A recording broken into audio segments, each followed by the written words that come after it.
जय जगन्नाथ। विष्णु सहस्र नामर माहात्म्य कौन?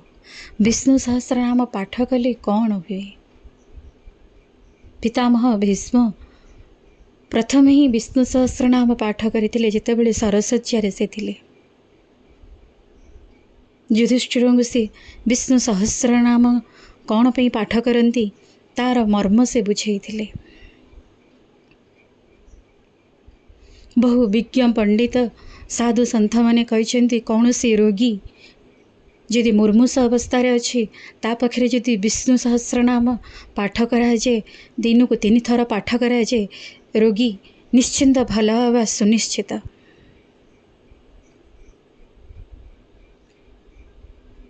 विष्णु सहस्र नाम नित्य पाठ करने द्वारा भौतिक सुख समस्त भौतिक सुख मिलता है।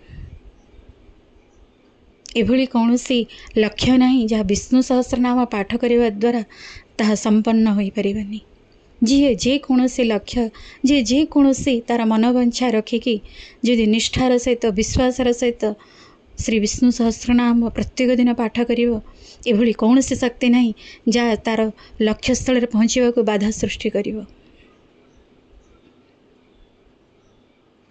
पितामह भीष्म कहउछन्ति यस्य स्मरण मात्रेण जन्म संसार बंधनात् विमुच्यते नमस्तस्मै विष्णवे प्रभ विष्णवे। जहाँक स्मरण मात्र के जन्म मृत्यु रूपक संसार बंधन मनुष्य मुक्त हो जाए से महाप्रभुंक चरण तले कोटि कोटि दंडवत। जे मुख्य चाहती जे मुख्य जे जन्म मृत्यु रूपक चक्रु आउ जन्म नवा को चाहूना जो मैंने नुआ नुआ साधक किंबा जो मैंने ये संसार रे विरत अच्छे से माने जदि विष्णु सहस्र नाम पाठ करेंगे से संसार बंधन मुक्त हो जाए।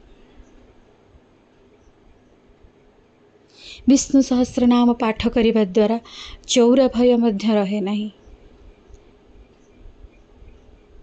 जो मानकर जातक ज्योतिष शास्त्र अनुजाई जो मानकर बृहस्पति 6, 7, 6, 8, 12 जो मानकर रही से माने निश्चिंत विष्णु सहस्र नाम पाठ करने द्वारा तांकर मंगल होता है। 6 घर होची रोग घर, 8 घर होची आयु, 12 घर होची व्यय घर। जदि गुरु खराब रहती ताले एथिरे बाधा सृष्टि करती ए बाधारू निवृत्त होगापी विष्णु सहस्र नाम पाठ करवा उचित। आहरी मध्य जदि बुद्ध महादशा किए जन्म होती वाणीकारक ग्रह होती बुद्ध यदि बुद्ध महादशा रे जन्म होती आ बुद्ध नीचरे अच्छी ताले विष्णु सहस्र नाम पाठ करने द्वारा तांकर वाणी रे मध्य उन्नति होता है। जो माने कथा कहला बेले अटकी जाती कि कही पारंतिनी।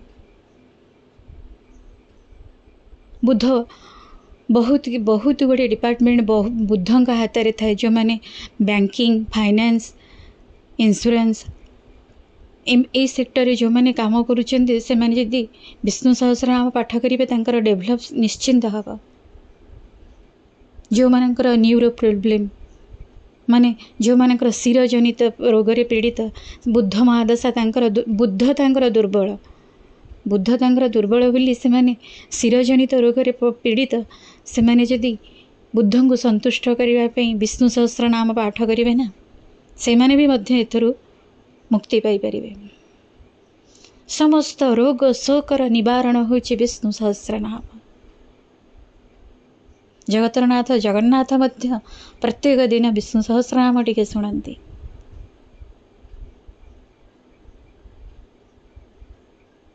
एभली किछि आशा नहीं जहाँ विष्णु सहस्र नाम पाठ कले पूर्ण हो पारिबनी। विष्णु सहस्र नामर महात्म्य बहुत। कौन सी रोगी पाखे जदि विष्णु सहस्र नाम पाठ कराए जाए से रोगी से रोगरू निश्चिंत मुक्त हब।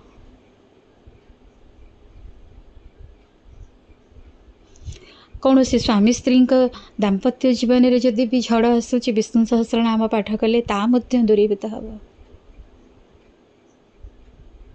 एभली बहु समस्या जहाँ कहुई भौतिक भौतिक इच्छा ये संसार जिते सब समस्या जिते सब इच्छा समस्त को पूर्ण कला वाला होचंदी विष्णु सहस्रनाम।